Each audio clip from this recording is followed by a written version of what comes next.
Ikhlas dong, maka dari itu karena kita orang baik, kita harus bisa mengingatkan si dokter kan untuk supaya bisa menjadi panutan, harus bisa beredukasi yang berakhlak ya.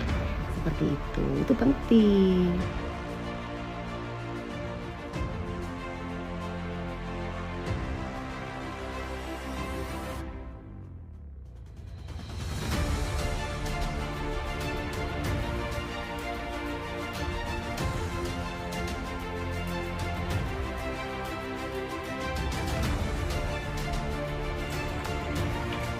Tentang rekam jejak produk dari tahun 2019.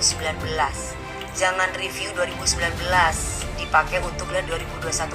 Bukannya tahun 2020 sampai 2021 tetap dibahas, Dok? Maaf nih, saya tanya nih.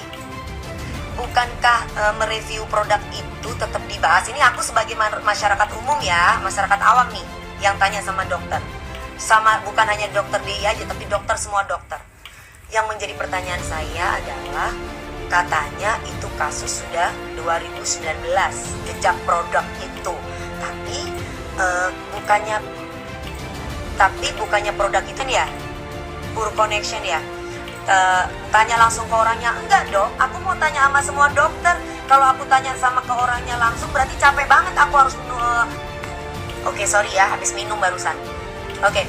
Jadi kalau misalkan aku tanya sama satu dokter, yang ada malah banyak.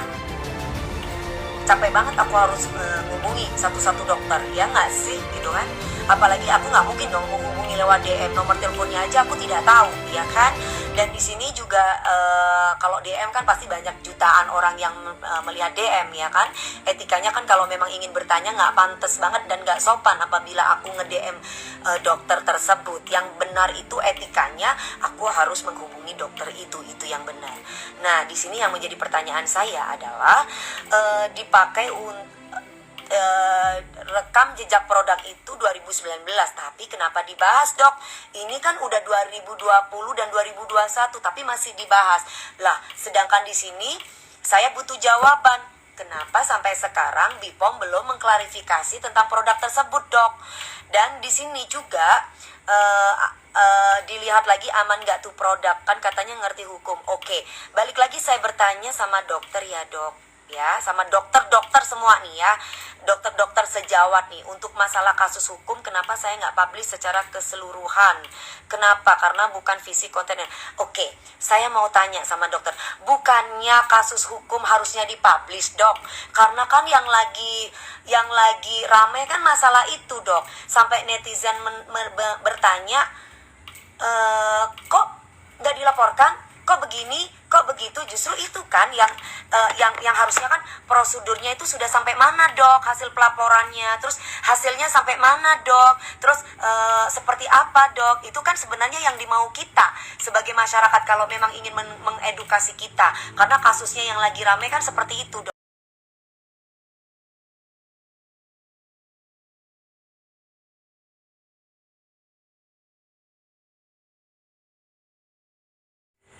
Dokter tersebut kan bilang, saya tidak ingin mempublish mengenai masalah hukum yang saat ini sedang berjalan, ya kan? Lah, yang melaporkan itu kan si H.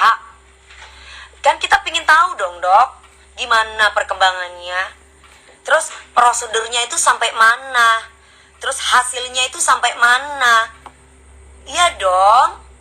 Harusnya itu dijadikan konten, Dok, sehingga masyarakat kita yang katanya bodoh ini bisa tahu sampai mana.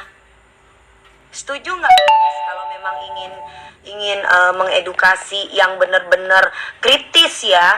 Maaf, karena aku pribadi adalah orang yang sangat kritis.